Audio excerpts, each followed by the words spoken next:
Bismillahirrahmanirrahim. Assalamualaikum warahmatullahi wabarakatuh. Perkenalkan, nama saya Nur Lutfia dengan NIM H0523305 dari kelas PGSDC.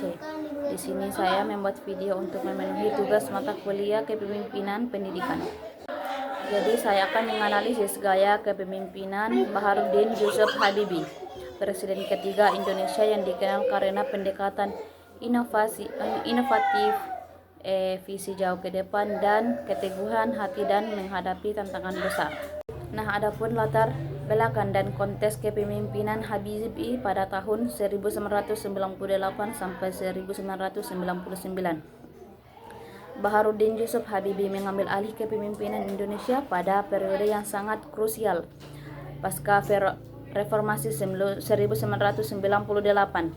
Yang pertama, krisis moneter Asia pada tahun 1997 sampai 1998 melumpuhkan ekonomi Indonesia. Kedua, tuntutan reformasi politik dan demokratisasi sangat kuat di masyarakat. Dan yang ketiga, ketidakstabilan sosial dan keamanan menjadi tantangan utama. Jadi dalam waktu singkat, Habibie dihadapkan pada tugas berat untuk memulihkan kepercayaan publik, menstabilkan ekonomi, dan meletakkan dasar bagi transisi demokrasi.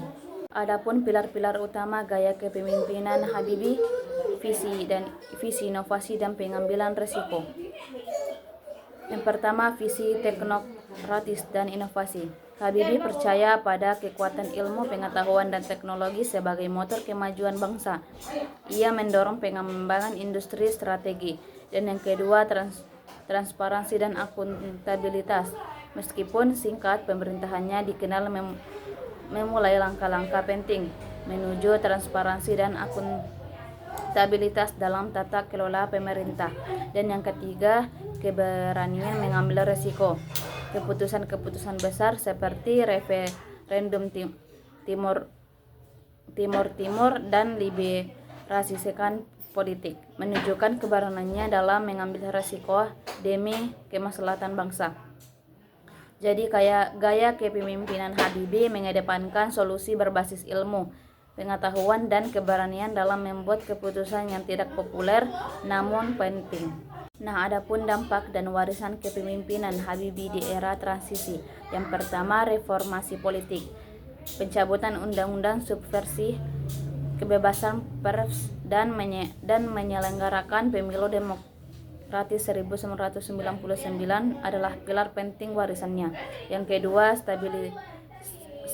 stabilisasi ekonomi. Kebijakan ekonomi yang hati-hati membantu Indonesia keluar dari krisis moneter dan memulai pemulihan. Dan yang ketiga, penyelesaian Timur. Keputusan referendum yang kontroversial namun membuka jalan bagi penentuan nasib sendiri rakyat Timur.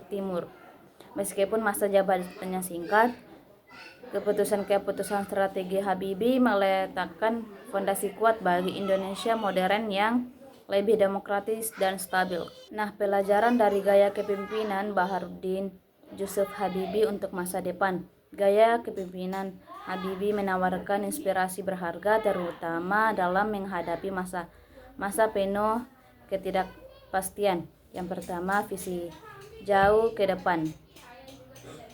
Pentingnya memiliki visi yang jelas dan berani, terutama dalam konteks pembangunan jangka panjang. Yang kedua, keberanian berinovasi, mampu mengambil keputusan sulit dan inovasi demi kepentingan bangsa meskipun berhadapan dengan kritik. Yang ketiga, integritas dan akuntabilitas, menjunjung tinggi prinsip transparansi dan akuntabilitas sebagai dasar kepercayaan publik. Jadi warisan Habibie mengajarkan bahwa kepemimpinan yang efektif adalah perpaduan antara kecerdasan, integritas, dan keberanian untuk melakukan yang terbaik bagi negara. Mungkin itu saja yang dapat saya sampaikan mengenai gaya kepemimpinan Baharudin Yusuf Habibie. Lebih kurangnya mohon dimaafkan. Wassalamualaikum warahmatullahi wabarakatuh.